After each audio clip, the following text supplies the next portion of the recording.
एक गांव के अंदर जनता दरबार लगा हुआ था। पुलिस आकर पहले ही व्यवस्था को संभाल रही थी और वहां पर लोग भी आ गए थे। जब लोगों को पता चलता है कि यहां पर कलेक्टर साहब आ रहे हैं और लोगों की सुनवाई करेंगे, तो लोग पहले से जमा हो जाते हैं अपनी अपनी शिकायतों को लेकर। और वहीं पर एक बुजुर्ग महिला भी होती है, बुजुर्ग महिला जिसकी कुछ अपनी ही शिकायतें थी और उनके लिए वह वहां पर आती है। लेकिन जिस टाइम के बारे में कलेक्टर साहब के बारे में बताया गया था, उस टाइम तक कलेक्टर साहब नहीं आते हैं। और उसके बाद जो बुजुर्ग महिला होती है, एक पुलिस वाले हवलदार से पूछने लगती है कि बेटा कलेक्टर साहब कब आएंगे। लेकिन तभी जो हवलदार होता है वो पहले तो बुजुर्ग महिला को ऊपर से नीचे की तरफ देखता है और देखने के बाद धमका कर बैठा देता है और कहता है कि कलेक्टर साहब कोई तुम्हारे गुलाम थोड़ी ना है जो वो तुम्हारे कहे अनुसार आएंगे। उनको जब फुर्सत मिल जाएगी तभी आएंगे और चुपचाप बैठो, अगर सुनवाई करवानी है, नहीं तो बेशक से जा सकते हो। उसके बाद जो बुजुर्ग महिला होती है वो चुपचाप बैठी रह जाती है और थोड़ी देर में वहां पर कलेक्टर साहब आ जाते हैं। लेकिन जैसे ही कलेक्टर साहब जनता दरबार के अंदर आते हैं तो उनकी नजर उस बुजुर्ग महिला पर पड़ जाती है। और जैसे ही कलेक्टर साहब उस बुजुर्ग महिला को थोड़ी देर गौर से देखते हैं तो उसके बाद एकदम से आकर उनके पैर छूने लगते हैं और कहते हैं कि अम्मा आप यहां पर क्या कर रही हो। कौन थे कलेक्टर साहब और किस वजह से वो इस बुजुर्ग महिला को जानते थे, पूरी सच्चाई के बारे में जानने के लिए वीडियो को अंत तक जरूर देखें। झारखंड के एक शहर के सरकारी स्कूल के अंदर एक मुकेश नाम का अध्यापक बच्चों को शिक्षा दिलाया करता है और वहीं पर उसी की क्लास में एक सुशील नाम का लड़का भी पढ़ा करता है। सुशील पढ़ने लिखने में काफ़ी ज़्यादा होशियार था और मुकेश सर का फेवरेट स्टूडेंट था। धीरे धीरे सब कुछ ठीक ठाक चल रहा था, लेकिन तभी अचानक से जो सुशील होता है वह स्कूल आना अचानक से बंद कर देता है। और यहाँ पर जब मुकेश सर लगातार 2 से 3 दिन उसको क्लास में नहीं देखते हैं तो उसके बाद थोड़ी सी उसकी चिंता करने लगते हैं और सोचते हैं कि क्या हुआ बच्चे को और किस वजह से वो स्कूल नहीं आ रहा है। फिलहाल तो वो सोच लेते हैं कि हो सकता है बीमार हो गया हो, इस वजह से स्कूल ना आ रहा हो। लेकिन जैसे ही धीरे धीरे 5 से 7 दिन होते हैं तो उसके बाद यहाँ पर जब मुकेश सर हैं वो और बच्चों से पूछते हैं कि वो लड़का सुशील था वह क्यों नहीं आ रहा है, तो वो लोग मुकेश सर को बताते हैं कि उसके पिता का देहांत हो गया है और इसी वजह से अब उसने स्कूल आना बंद कर दिया है। क्योंकि उसके दोस्त उसके घर भी गए थे कि भाई तू स्कूल चल, स्कूल क्यों नहीं चल रहा। तो सुशील ने कहा था कि मेरे पिता तो इस दुनिया में नहीं रहे हैं जो मुझे पढ़ा लिखा रहे थे और अब मुझे अपने कंधों पर घर की जिम्मेवारी लेनी होगी, तो मैं अब स्कूल बिल्कुल भी नहीं जाऊंगा। अब ये क्लास 12वीं क्लास थी और यहाँ पर सुशील पढ़ने लिखने में काफी ज्यादा होशियार था। तो मुकेश सर को उस बच्चे के बारे में सुनकर बुरा लगने लगता है और पूरा दिन भर वह उसी के बारे में सोचते रहते हैं। जैसे छुट्टी का समय होता है तो मुकेश सर वहां से अपने घर चले जाते हैं और घर जाकर पूरी रात भर उस बच्चे सुशील के बारे में सोचते रहते हैं। जब रात को पति परेशान होता है तो यहाँ पर मुकेश सर की जो पत्नी होती है रेखा, वह अपने पति से पूछने लगती है कि क्या हुआ आपको और क्यों आप इस तरह का बिहेव कर रहे हो। तो यहाँ पर जो मुकेश सर होते हैं उसे सुशील के बारे में बताते हैं और कहते हैं कि इस तरह से हमारी क्लास का एक होनहार लड़का था, लेकिन उसके पिता इस दुनिया को छोड़कर जा चुके हैं और उसके बाद वह घर की जिम्मेवारियों को अपने कंधों पर उठाने की बात कर रहा था और पढ़ाई लिखाई को छोड़ने के लिए बोल रहा था। मैं इस बात से परेशान हूं कि वो लड़का जरूर आगे बढ़कर कुछ ना कुछ बन सकता है क्योंकि उसके अंदर इतनी क्षमता है, लेकिन परिवार की मजबूरी की वजह से उसकी जिंदगी पूरी तरह से तबाह हो जाएगी। यह बात सोचकर मैं काफी ज्यादा परेशान हूं। अब इस बात को सुनकर जो उसकी पत्नी रेखा होती है वह थोड़ी देर के लिए चुपचाप रह जाती है और फिर उसके बाद अपने पति को एक ऐसी बात बताती है जिसे सुनने के बाद पति को थोड़ी सी शांति होती है और वो कहते हैं कि ठीक है, अगर ऐसी बात है तो हम लोग ऐसा ही करते हैं। उसके बाद दूसरे दिन दोनों पति पत्नी यहां से सीधा मुकेश के घर पहुंच जाते हैं क्योंकि सर ने पहले ही पूछ लिया था कि उसका घर कहां है, क्योंकि जाना तो वो पहले भी चाहते थे। यहाँ पर दोनों पति पत्नी मुकेश और रेखा जो उसके घर पहुंच गए थे और वहां जाकर देखते हैं कि घर के अंदर शोक सभा का आयोजन चल रहा है। फिलहाल तो वो थोड़ी देर के लिए वहां पर बैठते हैं और मुकेश जब देखता है कि उसके सर यहाँ पर आए हैं तो मुकेश को और भी ज्यादा रोना आता है क्योंकि मुकेश सर से उसकी अच्छी बना करती है और वो कहा करते हैं कि बेटा पढ़ लिख कर तुझे एक बड़ा अधिकारी बनना है ताकि तेरी जिंदगी अच्छी तरह से व्यतीत हो सके। लेकिन आज यहाँ पर जब उसके सर उसके पिता की शोक सभा में आए हैं तो मुकेश के सारे सपने चकनाचूर हो गए हैं। इसी वजह से उसकी आंखों में आंसू आ जाते हैं। मुकेश सर फिलहाल तो उसे समझा जाते हैं, लेकिन उसके बाद जैसे इनकी शोक सभा कंप्लीट होती है और यहाँ पर जो सुशील होता है वह दोबारा से स्कूल नहीं जाता है, तो उसके बाद जो मुकेश सर हैं वह अपनी पत्नी के साथ एक दिन फिर से सुबह सुबह सुशील के घर पहुंच जाते हैं। सुशील जो कि फिलहाल अपने घर के अंदर ही था, वैसे में मजदूरी करने जाने लगा है। छोटी मोटी मजदूरी जहां पर उसे मिल जाया करती उसी को किया करता और उसकी माँ भी दूसरों के घरों में काम किया करती। जैसे मुकेश सर उसकी पत्नी दरवाजा खटखटाते हैं तो यहाँ पर सुनील आकर दरवाजा खोलता है और अपने दरवाजे पर अपने फेवरेट सर को देखकर एकदम से पूछने लगता है कि सर आप यहाँ पर क्या कर रहे हो, क्या हुआ। जो आप इतनी सुबह सुबह मेरे घर पर आए हैं। अब इस बात को सुनकर जो मुकेश सर होते हैं वो कहने लगते हैं कि जो भी हुआ है उसको तो मैं तुम्हें बाद में बता दूंगा, लेकिन क्या मुझे अपने घर के अंदर नहीं बुलाओगे। तो इसके बाद सुशील कहने लगता है कि सॉरी सर, गलती हो गई, और आप ऐसा करो अंदर आइए, पहले मैं आपके लिए कुछ चाय पानी बना देता हूं, उसके बाद बैठकर बातें करेंगे। यहाँ पर जो सुशील होता है मुकेश सर और उसकी पत्नी रेखा को अंदर बैठाता है और बैठाने के बाद जैसी तैसी चाय पानी उस पर बनती है उसको बनाता है। माँ उन्हें देखकर पूछने लगती है कि बेटा ये कौन है। तो सुशील बता देता है कि ये मेरे टीचर हैं जो मुझे स्कूल में पढ़ाया करते थे और जिनके बारे में मैं आपसे बात किया करता था। इस बात को सुनकर माँ भी समझ गई थी, क्योंकि सुशील मुकेश सर के बारे में अपनी माँ को भी बताया करता था और अपने पिता को भी बताया करता था। लेकिन जब से उसके पिता चले गए हैं तो उसके बाद उसकी पढ़ाई लिखाई का सपना धरा के धरा रह गया है। सुशील मुकेश सर और उसकी पत्नी रेखा को चाय पानी पिलाता है और उसके बाद जब उनकी चाय पानी हो जाती है तो यहाँ पर वो सभी लोग आपस में बातें करने लगते हैं। बातों के दौरान जो मुकेश सर की पत्नी होती है वह सुशील से कहती है कि बेटा, जिस तरह से तुम्हारे सर बता रहे थे कि तुम पढ़ने लिखने में काफी ज्यादा होशियार हो, तो तुम पढ़ाई को क्यों छोड़ रहे हो। तो उसके बाद सुशील कहने लगता है कि मैम बात तो आपकी सही है, लेकिन घर की जिम्मेवारियां भी हैं और मेरी माँ दूसरों के घरों में काम करके कहां तक मुझको पढ़ाई लिखाएगी और मेरा सपना पूरा नहीं हो सकता। तो इसी वजह से मैं अपनी पढ़ाई लिखाई को छोड़कर मेहनत मजदूरी किया करता हूं ताकि कम से कम घर को तो संभाल लूं। ऐसा कहकर सुशील का सर नीचे की तरफ हो जाता है, क्योंकि वह भी पढ़ाई करना चाहता है लेकिन मजबूरियों ने उसके हाथ बांध रखे हैं। लेकिन तभी यहाँ पर जो मुकेश सर होते हैं वो कहने लगते हैं कि बस इतनी सी बात बेटा, घर की जिम्मेवारी की तो बात है उसको हम उठवा देंगे,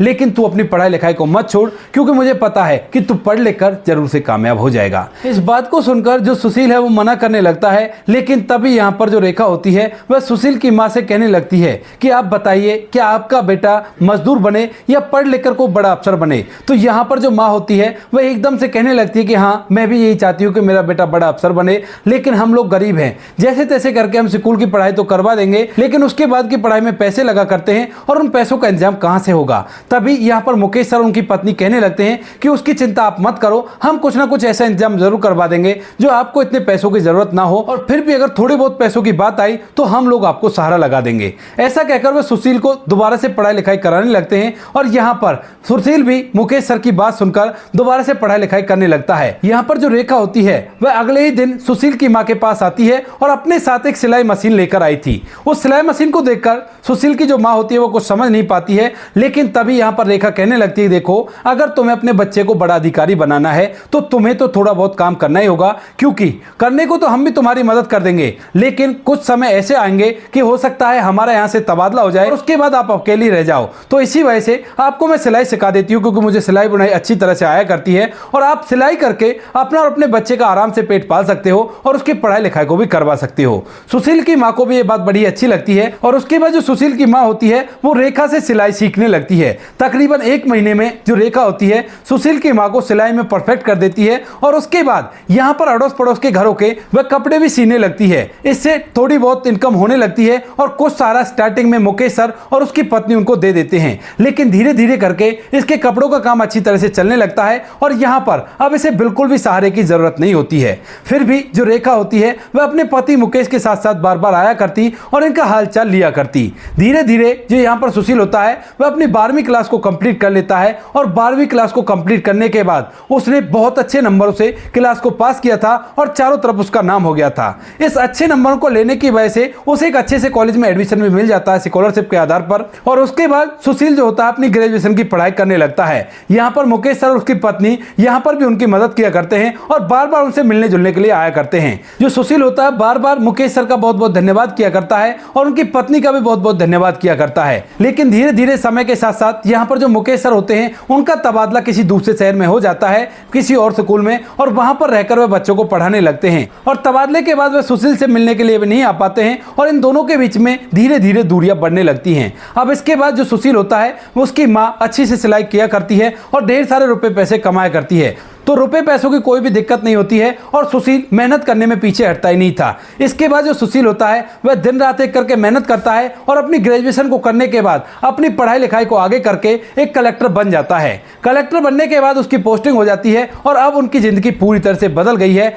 बिल्कुल भी उनकी जिंदगी में कोई भी दिक्कत नहीं है। उसकी जहां भी पोस्टिंग हुआ करती वहीं पर वह अपने साथ अपनी माँ को रखा करता है और अच्छी तरह से अपने काम को किया करता है। धीरे धीरे समय बीतता है और समय के साथ साथ यहाँ पर इसके टीचर को से मिले हुए लगभग 7 साल हो गए हैं और अभी तक भी जो सुशील होता है उसे अपनी टीचर की वो सारी बातें याद है जब वो क्लास के अंदर सुशील से कहा करते थे कि तू जरूर से कोई बड़ा अधिकारी बनेगा। वह उससे मिलना भी चाहता है लेकिन कैसे भी करके उसके पास टाइम नहीं निकल पाता है क्योंकि कलेक्टर की जिम्मेवारी बहुत बड़ी हुआ करती है। इसी दौरान उसकी नई नई पोस्टिंग एक और डिस्ट्रिक्ट में होती है और वहां पर जाकर जैसे वो कार्यभार संभालता है तो उसे पता चलता है कि इस डिस्ट्रिक्ट के अंदर ढेर सारे लोगों की शिकायतें हैं और उन शिकायतों को सुनने के लिए वह एक अलग से तरीका निकालते हैं। वह सोचते हैं कि क्यों ना मैं गांव गांव जाकर जनता दरबार लगाऊं और उस जनता दरबार के अंदर जो लोग होंगे वह अपनी शिकायत सुनाएंगे और मैं तुरंत के तुरंत उनका सॉल्यूशन कर दूंगा। यही सोचकर जो कलेक्टर साहब होते हैं वो गांव गांव जाकर जनता दरबार लगाने लगते हैं और इसी तरह के एक जनता दरबार के लिए उन्होंने घोषणा कर दी थी कि फलाने गांव में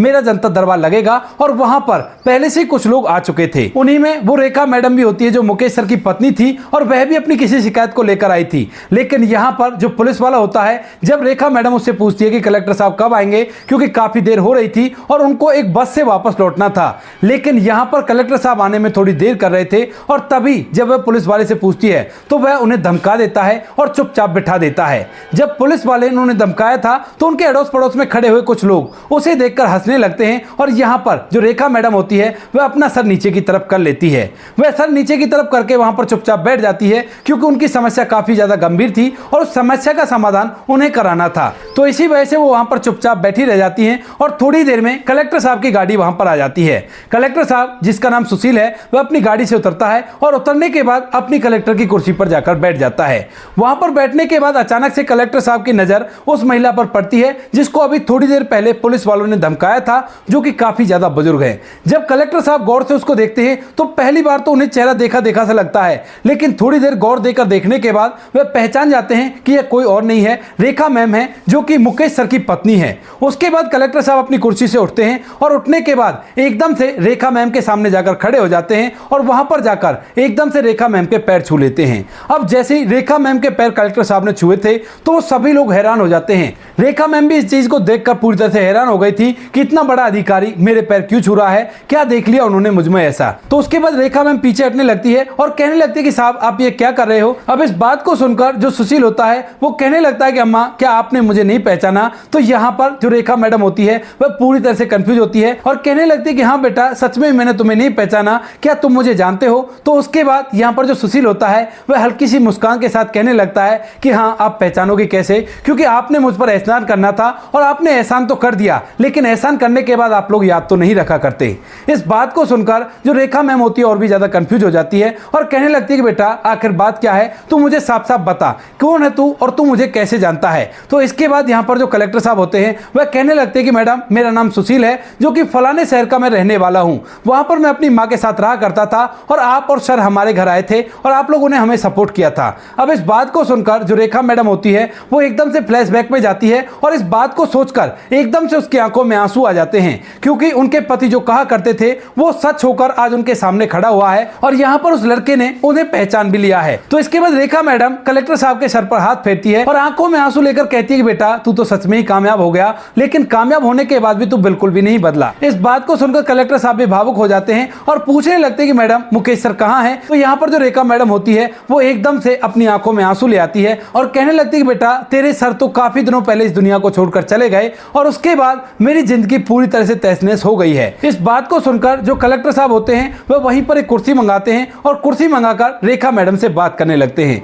यहाँ पर कुछ लोगों की कुछ बात समझ में आ रही थी और कुछ समझ में नहीं आ रही थी, तो इसी वजह से लोग भी चुपचाप होकर उन दोनों की बातें सुनने लगते हैं, क्योंकि यह बड़ी आश्चर्य भरी बात थी कि कलेक्टर साहब भीड़ में से किसी बुजुर्ग महिला के पैर छू रहे थे। यहाँ पर जो कलेक्टर साहब होते हैं वह उसे पूछने लगते हैं और रेखा मैडम उन्हें पूरी कहानी बताने लगती है। वह बताती है कि जब तुम्हारे सर की मौत हुई थी तो उसके बाद उनकी जो तनख्वाह थी वो मुझे मिलने लगी, लेकिन इस तनख्वाह की वजह से मेरे दोनों बच्चे एक दूसरे से लड़ाई करने लगे और जब उनकी लड़ाई कुछ ज्यादा ही बढ़ जाती है तो उसके बाद वो दोनों के दोनों घर छोड़कर चले जाते हैं और अब मैं घर के अंदर अकेली रहा करती हूँ। ना तो मेरा पति रहा और ना ही मेरे दोनों बच्चों में से किसी ने भी मेरा साथ दिया। अब मैं घर के अंदर अकेली रहा करती हूँ, लेकिन पिछले कुछ दिनों से मेरी तनख्वाह नहीं आ रही है और अगर मैं बैंक में जाती हूँ तो वो लोग तो विभाग के लिए बोल देते हैं और विभाग में जाती हूँ तो वो कह देते हैं कि यहाँ पर आपका कोई रिकॉर्ड नहीं है, आपको ऊपर जाना होगा और ऊपर जाने के लिए मुझ में बुढ़ापे में ताकत नहीं बची, तो मैं करूँ तो क्या करूँ। और जब मुझे पता चला कि यहाँ पर कलेक्टर साहब का जनता दरबार लग रहा है तो उसी वजह से मैं अपनी समस्या को लेकर आ गई, क्योंकि जब मेरी तनख्वाह नहीं मुझे मिलेगी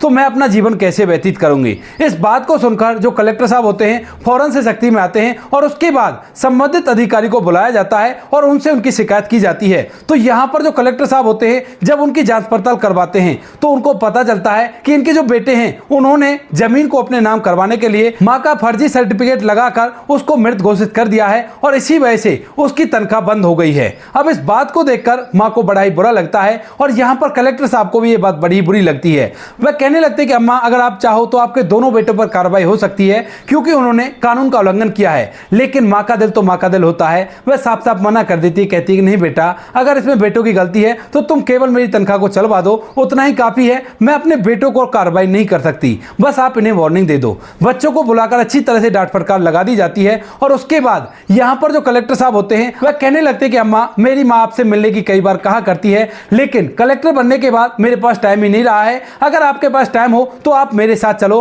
और मैं आपको अपनी माँ से मिलाना चाहता हूँ। इस बात को सुनकर रेखा मैडम पहले तो मना करती है, लेकिन जब कलेक्टर साहब जिद करते हैं तो उसके बाद वह भी तैयार हो जाती है। यहाँ पर जनता दरबार को कंप्लीट करने के बाद कलेक्टर साहब रेखा मैडम को अपने साथ अपनी गाड़ी में बिठाते हैं और वहां से सीधा अपने घर ले जाते हैं। इतनी बातों को सुनने के बाद यहाँ पर जो और लोग बैठे हुए थे उन सभी को भी ये बातें समझ में आ गई थी कि कौन थे कलेक्टर साहब और कौन थी रेखा मैडम। और इधर कलेक्टर साहब जब रेखा मैडम को अपने साथ लेकर सीधा अपने घर पहुंचते हैं तो वहां पर उनकी मां जब रेखा मैम को देखती है तो एकदम से पूरी तरह से भावुक हो जाती है और गले मिलकर उनका स्वागत करती है। जब बेटा सुशील बताता है मां को कि इस तरह से काफी ज्यादा परेशान है और इनकी तनख्वाह रुकी पड़ी है और ये घर के अंदर अकेली रहा करती हैं, तो यहाँ पर जो सुशील की मां होती है वो कहने लगती है कि अगर ऐसी बात है तो आप हमारे साथ रह लीजिए, क्योंकि आज हम जो कुछ भी हैं वो आप ही की बदौलत है। अगर उस टाइम पर आप नहीं आती तो शायद हम लोग इस मुकाम पर नहीं पहुंच पाते। अब यहाँ पर रेखा मैडम एक बार तो मना करती है, लेकिन सुशील भी उनसे रिक्वेस्ट करने लगता है और इसके बाद रेखा मैडम भी इस बात के लिए मान जाती हैं। फिलहाल के समय में रेखा मैडम सुशील के साथ ही रहा करती हैं और अच्छी तरह से उनके समय व्यतीत हो रहे हैं। तो दोस्तों ये थी आज की कहानी आपको जैसी भी लगी कमेंट सेक्शन में बता देना। वीडियो अगर अच्छी लगे तो वीडियो को लाइक और चैनल को सब्सक्राइब जरूर करें ताकि हमें थोड़ा सा हौसला मिल सके आप लोगों के लिए ऐसे अच्छे वीडियो बनाने के लिए। इन कहानियों को सुनाने का उद्देश्य किसी को परेशान करना बिल्कुल भी नहीं है। ये कहानी आपको इसलिए सुनाई जाती है ताकि आप लोग इन कहानियों में से कुछ ना कुछ सीख सको और अपने जीवन में उस चीज़ को अप्लाई कर सको। मिलते हैं किसी नेक्स्ट वीडियो नए टॉपिक के साथ, तब तक के लिए जय हिंद, जय भारत, जय हिंदुस्तान।